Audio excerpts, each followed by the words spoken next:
우리 주 예수 그리스도의 이름으로 기도드립니다. 아멘. 오늘 우리가 함께 볼 말씀은 느헤미야 4장 1절부터 14절까지입니다. 느헤미야서 4장 1절부터 14절까지 말씀 우리가 함께 교독하도록 하겠습니다. 산발랏이 우리가 성을 건축한다 함을 듣고 크게 분노하여 유다 사람들을 비웃으며 자기 형제들과 사마리아 군대 앞에서 일러 말하되 이 미약한 유다 사람들이 하는 일이 무엇인가? 스스로 견고하게 하려는가? 제사를 드리려는가? 하루의 일을 마치려는가? 불탄 돌을 흙 무더기에서 다시 일으키려는가 하고 암몬 사람 도비아는 곁에 있다가 이르되 그들이 건축하는 돌 성벽은 여호가 올라가도 곧 무너지리라 하더라. 우리 하나님이여 들으시옵소서. 우리가 업신여김을 당하나이다. 원하건대 그들이 욕하는 것을 자기들의 머리에 돌리사 노략거리가 되어 이방에 사로잡히게 하시고 주 앞에서 그들의 악을 덮어두지 마시며 그들의 죄를 도말하지 마옵소서. 그들이 건축하는 자 앞에서 주를 노하시게 하였음이니이다 하고 이에 우리가 성을 건축하여 전부가 연결되고 높이가 절반에 이르렀으니 이는 백성이 마음 들여 일을 하였음이니라. 산발락과 도비아와 아라비아 사람들과 암몬 사람들과 아스돗 사람들이 예루살렘 성이 중수되어 그 허물어진 틈이 메꾸어져 간다 함을 듣고 심히 분노하여 다 함께 꾀하기를 예루살렘으로 가서 치고 그곳을 요란하게 하자 하기로 우리가 우리 하나님께 기도하며 그들로 말미암아 파수꾼을 두어 주야로 방비하는데 이르기를 흙 무더기가 아직도 많거늘 짐을 나르는 자의 힘이 다 빠졌으니 우리가 성을 건축하지 못하리라 하고 우리의 원수들은 이르기를 그들이 알지 못하고 보지 못하는 사이에 우리가 그들 가운데 달려 들어가서 살육하여 역사를 그치게 하리라 하고 그 원수들의 근처에 거주하는 유다 사람들도 그 각처에서 와서 10번이나 우리에게 말하기를 너희가 우리에게로 와야 하리라 하기로 내가 성벽 뒤에 낮고 넓은 곳에 백성이 그들의 종족을 따라 칼과 창과 활을 가지고 서 있게 하고 내가 돌아본 후에 일어나서 귀족들과 민장들과 남은 백성들에게 이르기를 너희는 그들을 두려워하지 말고 지극히 크시고 두려우신 주를 기억하고 너희 형제와 자녀와 아내와 집을 위하여 싸우라 하였느니라. 아멘. 자, 예루살렘 성을 건축하고자 도전하는 느헤미야의 말을 듣고 수많은 유다 사람들이 마음을 들여 동참하게 됩니다. 오늘 본문 6절 말씀을 보면은 벌써 예루살렘 성벽 절반 높이로 전부 연결되었다라고 나와 있습니다. 모두가 마음을 들여 힘을 모았기 때문에 일의 진척이 굉장히 빨랐고 그렇게 순조롭게 이루어진 것 같습니다. 그러나 하나님의 일에도 방해는 늘 있기 마련입니다. 느헤미야가 특징하는 대적들이 있었습니다. 바로 호론 사람 산발랏 그리고 종이었던 암몬 사람 도비아 그리고 아라비아 사람 게셈이 있었다라고 말씀했었죠. 2장 10절 말씀을 보면은 이들은 느헤미야가 아닥사스다 왕의 군대 장관과 마병과 함께 조서를 가지고 왔을 때 이스라엘 자손을 흥왕하게 하려는 사람이 왔다는 소식을 듣고 심히 근심하였다 했던 그런 사람들입니다. 그리고 2장 17절 18절 말씀을 보면은 그들은 느헤미야가 이스라엘 사람들을 권하여 성을 건축하고자 할 때에 그 말을 듣고는 왕을 배반하고자 하느냐라고 하면서 이스라엘 사람들을 업신여기고 비웃었던 사람들입니다. 그리고 오늘 본문 1절과 2절 말씀을 보면은 산발랏이 성을 건축한다라는 말을 듣고 크게 분노하면서 유다 사람들을 비웃었다라고 나와 있죠. 자기 동료들과 사마리아 군인들이 듣는 앞에서 유다 사람들을 힘도 없는 미약한 자들이다라고 불렀고요. 그러면서 도대체 그들이 무엇을 하려고 하느냐, 이 성벽을 다시 쌓는다고 여기에서 다시 제사를 지내겠다라는 거냐, 하루 만에 일을 끊는다는 거냐, 불타버린 돌을 흙무더기에서 다시 일으키려는 거냐라고 하면서 빈정거리는 말을 합니다. 그리고 3절에서는 곁에 있던 암몬 사람 도비아도 맞장구를 치면서 그렇게 다시 쌓은 성벽은 여호가 올라가도 곧 무너질 것이다 라고 하면서 또다시 빈정거리고 비웃는 모습을 보이게 됩니다. 이러한 대적들의 업신여김과 빈정됨에 대응하는 느헤미야의 첫 번째 반응이 무엇이었습니까? 4절과 5절 말씀에서 나오는 것처럼 기도였습니다. 그 기도의 내용을 보면은 우리 하나님께 들어달라고, 자신의 업신여김을 당하는 이 상황을 알아달라고 기도합니다. 대적들이 욕하는 것들이 그들에게 돌아가게 해달라고 기도하고요. 그들이 노략을 당하고 남의 나라로 사로잡혀 끌려가게 해달라고 기도합니다. 그들의 악을 덮어두지 말고 그들의 죄를 못 본 채 하지 말아달라고 기도하고, 그들은 성벽을 재건하고 있는 자신들 앞에서 하나님을 모욕하고 노하게 한 이 사람들에 대해서 하나님께서 가만히 있지 말아달라고 기도하고 있습니다. 시편에 나오는 저주시와 같은 기도를 하고 있는 건데요. 그렇게 기도를 하면서 성벽 재건 작업은 계속해서 진행해 가고 있음을 우리가 보게 됩니다. 느헤미야가 한 이 기도는요, 단순히 자신에 대해서 반대하고 공격하는 이들을 저주해 달라라고 하는 기도가 아닙니다. 유다 백성을 회복시키시겠다라고 약속하셨던 그 하나님과 그 약속의 말씀에 대한 모욕과 조롱을 하는 대적들에 대해서 하나님의 심판이 있기를 구했던 것입니다. 대적들의 조롱과 공격에 대해서 하나님께 심판을 맡겨드리는 그런 기도였습니다. 대적의 조롱과 공격은 하나님께 맡기고 자신은 무엇을 하는 것입니까? 예루살렘 성벽 재건하는 일에 집중하는 것이죠. 대적들의 업신여김과 빈정거림에 마음을 쓰고 에너지를 쓰는 게 아니라 유다 백성의 회복이라고 하는 하나님의 뜻이 이루어지는 그것을 위해서 성벽 재건하는 것에 집중해서 계속해서 일하고 있는 것입니다. 느헤미야뿐만 아니라 유다 백성들이 마음을 모아 그렇게 성벽 재건에 힘을 썼고, 그 결과 성벽이 절반 높이로 성을 전부 다 둘러 연결시킬 수 있었던 것이죠. 나중에 보면은 성벽 재건을 마치기까지 며칠이 걸렸다라고 말씀하냐면 52일이 걸렸다라고 얘기를 합니다. 절반 높이로 성을 전부 둘렀다라고 한다면, 우리가 한 절반 정도를 끝냈다라고 생각을 한다면, 그러면 약 한 절반 정도의 시간이 흘렀다라고 칠 수 있겠죠. 그러면 약 한 달여의 시간이 지난 시점임을 우리가 생각해 볼 수 있습니다. 한 달여 만에 지금 성 전체를 둘러버린 겁니다. 그렇게 일을 빨리 이루어 가니까 대적들의 공격의 수위가 점점 올라가는 것들을 오늘 본문 속에서 확인할 수 있습니다.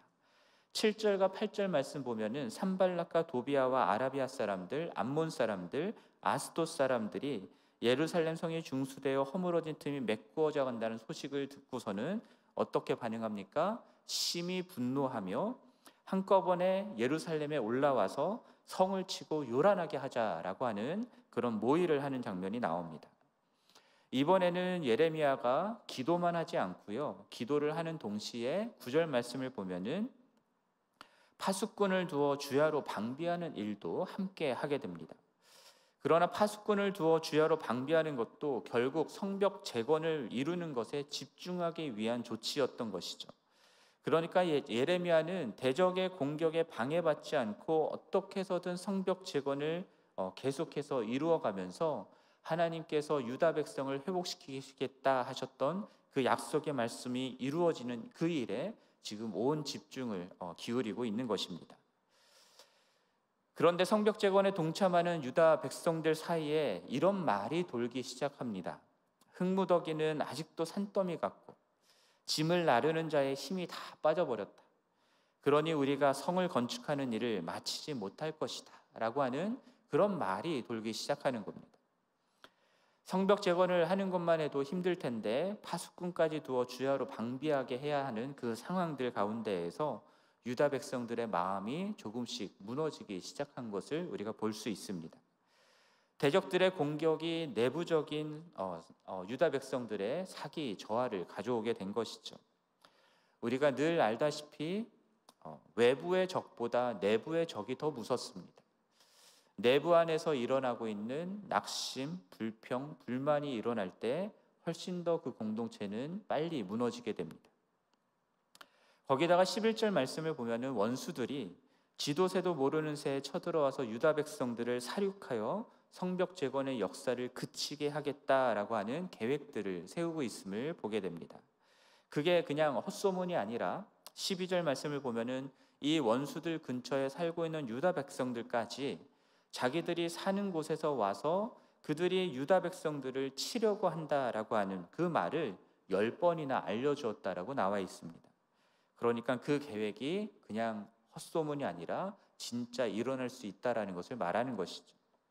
이에 대해서 느헤미야는 파수꾼을 두는 것보다 한 걸음 더 나아가서 백성들 가운데 얼마를 가문별로 뽑습니다. 그리고 칼과 창과 활을 들고서는 성벽 뒤 낮은 넓은 곳에 배치시켜서 언제든 싸울 수 있는 준비도 같이 하게 됩니다.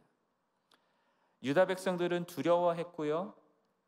대적들의 조롱과 업신여김, 협박과 위협에 그들의 마음의 중심을 잃고 있었습니다. 오래도록 주변 민족들로부터 환난과 능욕을 받으며 살았기 때문일 거예요. 그들과 싸운다라는 것이 자신들은 상대가 되지 않는다라는 것을 이미 오랜 역사 속에서 알고 있었던 것입니다. 느헤미야를 통해서 하나님의 약속과 하나님의 선한 손이 함께하고 있다라고 하는 그 사실을 들었을 때 성벽 재건하는 일에 마음을 모아 동참하기는 했지만 대적들의 공격으로 인해서 하나님의 약속과 하나님의 선한 손이 함께한다라고 하는 사실은 더 이상 보이지 않고 대적들의 공격으로 인한 두려움이 더욱 커지게 된 것입니다. 유다 백성 스스로가 하나님이 함께 하시며 도우시는 하나님의 백성으로서의 정체성보다 주변 민족들이 조롱하듯 말하였던 미약한 존재로 스스로를 여기게 된 것이죠. 대적의 공격으로 인해서 하나님의 약속도 하나님의 선한 손도 보이지 않게 되었고 눈앞에 문제들만 보이게 되면서 이러한 모습들은 가나안 땅을 정탐하였던 정탐꾼들이 가나안 거민들 앞에서 자신들은 메뚜기와 같았다라고 말했던 것과 같은 것입니다. 그렇게 두려움에 사로잡힌 그들을 느헤미야가 격려하면서 이렇게 말하는 것으로 오늘 본문이 끝나는데요. 14절 말씀 보면은 너희는 그들을 두려워하지 말고 지극히 크시고 두려우신 주를 기억하며 너희 형제와 자녀와 아내와 집을 위하여 싸우라라고 말씀합니다. 이 여기에 남겨져 있는 유다 백성들은 싸움에 능한 사람들이 아니었을 겁니다. 만약에 싸움에 능한 사람들이었다면 이미 주변 민족들의 억압과 착취를 당하지 않고 능욕을 당하지 않았을 겁니다. 그럼에도 불구하고 느헤미야는 그들의 주가 되시는 분이 어떤 분이신지를 말해줍니다. 지극히 크고 두려우신 분이 바로 우리의 하나님이시다라는 사실을 알려주는 거죠. 그것을 기억하라라고 얘기합니다. 대적도 자기 자신들도 아닌 주를 바라보라고 권면하고 있는 것이고요. 형제와 자녀와 아내와 집을 위하여 함께 싸우자라고 도전하고 있는 것입니다. 오늘 말씀을 통해서 우리가 생각해 보아야 될 것들이 굉장히 많은데 오늘 특별히 그 중에서 제 마음속에 계속 들었던 질문 하나를 가지고 묵상을 해봤는데요. 도대체 성벽 재건을 하겠다라고 하는 유다 백성들을 둘러싼 이 주변 민족들은 왜 이렇게까지 분노하고 이들을 업신여기며 위협을 하였는가? 생각을 해보면 분명 그들이 누리고 있었던 기득권 때문일 거란 생각을 해봅니다. 1장 3절 말씀을 보면은 사로잡힘을 면하고 남아있는 유다 백성들은 큰 환난을 당하고 능욕을 당했다라고 말씀하였거든요. 그들은 주변 민족들의 억압과 착취를 당하며 힘겹게 살아가고 있었던 겁니다. 반대로 주변 민족들은 약자인 유다 백성들로부터 어떤 형태이든 이득을 취하고 있는 모습일 것이었습니다. 제가 왜 이렇게 생각을 하냐면 3장 5절 말씀을 보면요. 성벽 중수 작업에 일부 귀족들이 공사를 분담하지 않고 동참하지 않았다라고 하는 기록이 나오거든요. 도대체 이 귀족들은 왜 이 일에 동참하지 않았을까라고 하는 질문이 생겼는데 그 이유가 분명하게 명시되어 있지는 않지만 5장에 나오는 내용을 보면요. 유다의 귀족과 민장들 중에 남겨진 유다 백성들이 억압받고 착취를 당하는 당시의 구조 속에서 나름의 이득을 보던 일들이 있었던 겁니다. 그들은 동포인 가난한 유다 백성들에게 높은 이자를 받고 곡식이나 밭이나 포도원을 저당 잡고 이득을 보는 그런 일들을 행하고 있었던 거예요. 그리고 6장을 보면은 그러한 유다의 귀족들이 또 누구랑 손을 잡냐면 암몬 사람 도비아와 손을 잡았다라는 내용이 나옵니다. 도비아와 유다 귀족들이 정략 결혼을 통한 동맹을 맺게 되고요. 서로 편지도 주고받고요. 도비아가 어떠한 선행을 행하였는지 느헤미야에게 이 귀족들이 말하는 내용들이 나오고요. 동시에 느헤미야가 이 도비아에 대해서 하는 모든 말들을 도비아에게 가서 일러 바치는 일들도 나왔었습니다. 그러니까 일부 유다 귀족들이 도비아와 같은 자들과 한편이 되어 있는 거죠. 그래서 유다 백성들을 억압하고 착취하면서 나름의 이득을 취하고 있었던 것입니다. 그래서 성벽 재건에 협조하지 않고 도비아 편에 서는 일들을 했던 것 같습니다. 그렇다면 산발락과 도비아와 같은 주변 민족들도 당연히 유다 백성들을 억압하고 착취하는 이 구족 속에 나름의 이득들을 얻고 있었다라는 사실을 우리가 알 수 있는 것이죠. 실제로 산발락은 과거에 예루살렘과 이 유다 지역을 다스렸던 사마리아의 통치자였습니다. 그렇게 유다 지역은 이들이 권세를 부리면서 이득을 볼 수 있는 자기의 구역이었단 말이죠. 그러니 느헤미야가 와서 성벽을 재건하고 유다 백성들을 흥왕하게 하려고 하는 이 모든 시도가 반가울 리가 없는 겁니다. 자기 기득권을 잃어버릴 수 있는 그런 일이 되니까요. 그렇게 되면 이제까지 유다 백성들을 다스리며 취하던 이득들을 잃어버리니까 어떻게 해서든 이들을 원래의 상태, 약하되 약한 억압과 착취의 대상으로 자기 통제 아래 남겨두려고 했던 것입니다.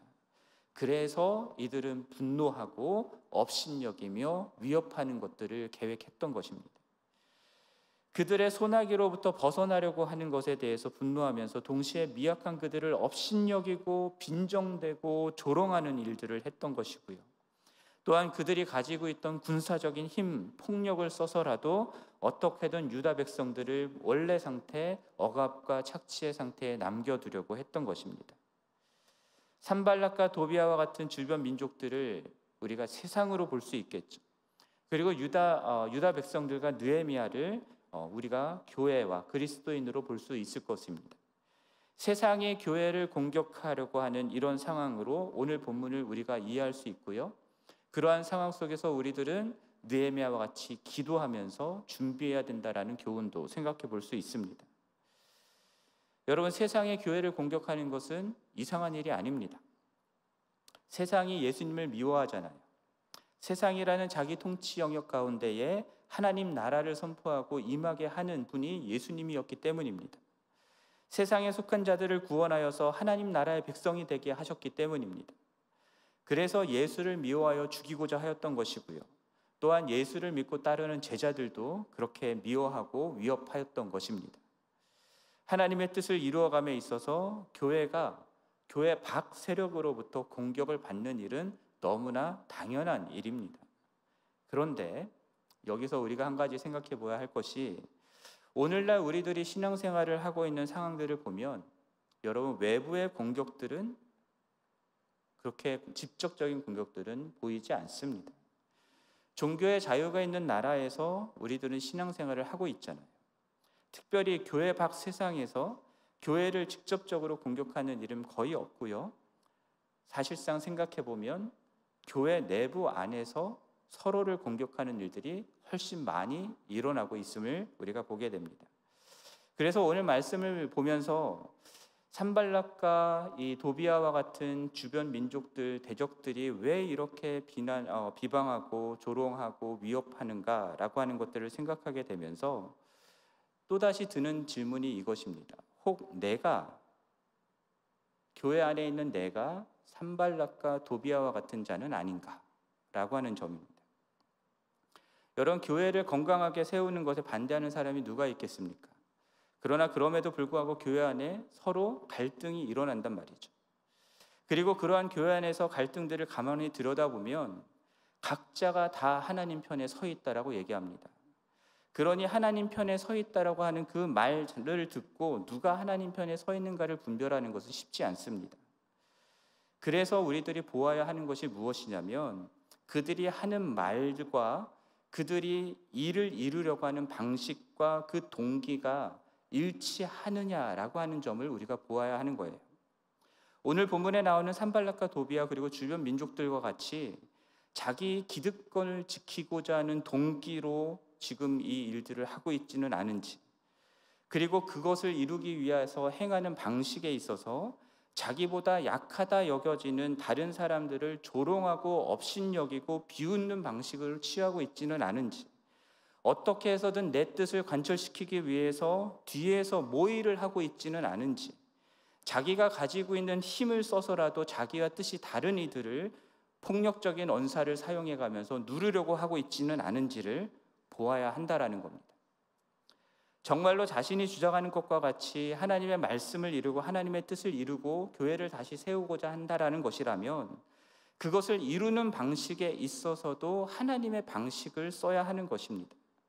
산발락과 도비아와 같은 자들이 취한 그런 방식들이 아니라 느헤미야와 같이 하나님의 약속의 말씀을 붙잡고 기도하면서 두려움이 아니라 사람들로 하여금 하나님을 바라볼 수 있게 격려하면서 그 일들을 이루어 나가야 하는 것이죠.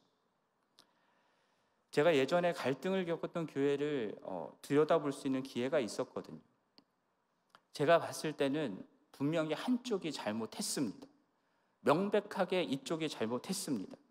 그래서 이것을 바로잡겠다라고 일어났던 다른 쪽의 사람들이 옳다라고 생각을 했었어요, 처음에는.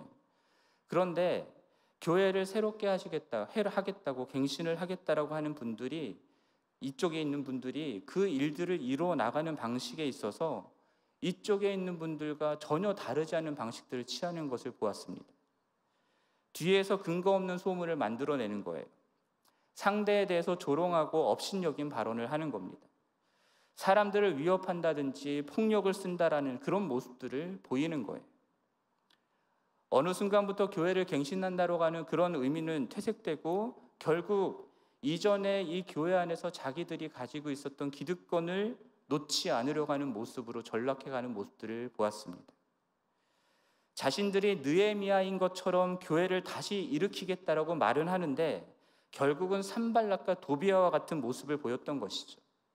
그래서 교회를 갱신하고 재건하겠다라고 하는 그런 마음을 가진 사람들이 정말로 조심해야 되는구나라는 것을 깨달았었습니다. 자신이 느헤미야가 아니라 산발락과 도비아와 같은 사람일 수도 있겠구나라는 것을 생각해야 되는 거예요. 그것에 주의하면서 내가 지금 이 일을 이루어 가고 있는 방식이 정말 하나님의 방식인가를 생각해 보아야 한다라는 겁니다. 기도를 안 했겠습니까, 이 사람들이? 그러나 기도를 할 때에도 내 뜻이 옳으니까 내 뜻을 관철시켜 주십시오라고 하는 기도가 아니라, 그래서 내 기득권을 지키고자 하는 그런 기도가 아니라 하나님의 뜻이 이루어지도록 하는 기도를 드려야 하는 것이죠. 그렇기 때문에 내 뜻을 하나님의 뜻에 굴복시키는 모습들이 있어야 되는 겁니다. 지금 내가 기도하며 행하고 있는 이 일이 하나님의 일을 이루는데 방해를 하고 있고 하나님을 모욕하며 노하게 하는 일을 하고 있지는 않은지, 내가 대적에 대해 기도하고 있는 이것이 곧 내게 일어날 수 있는 일이다라는 사실을 기억하면서 겸손히 자기 자신을 성찰하며 돌아보는 그러한 기도를 할 수 있어야 되는 것입니다. 지난 월요일 날 제가 어렸을 때부터, 고등학교 때부터 교회를 생각하면 그렇게 눈물이 많이 났다고 말씀드렸었는데, 그렇게 교회를 향한 안타까움과 눈물을 하나님이 주셨고 그것이 저의 소명이 되어서 지금 목회자가 된 것 같다라고 말씀을 드렸었는데요. 그래서 저도요, 어려서부터 교회가 잘못돼 가고 있는 것들에 대해서 개혁적인 목소리를 내는 것에 주저함이 없었습니다. 그런데 오늘 말씀을 묵상하면서 다시금 저 스스로에게 질문을 던져보는 거예요. 나는 교회를 세운다라고는 하는데 정말 느헤미야와 같은 자인가, 아니면 산발락과 도비아와 같은 자인가? 산발락과 도비아처럼 내 기득권을 지키기 위해서 하는 것은 아닌지, 하나님의 약속의 말씀을 이루기 위하여서 하는 것인지, 이것을 생각해 보게 됩니다.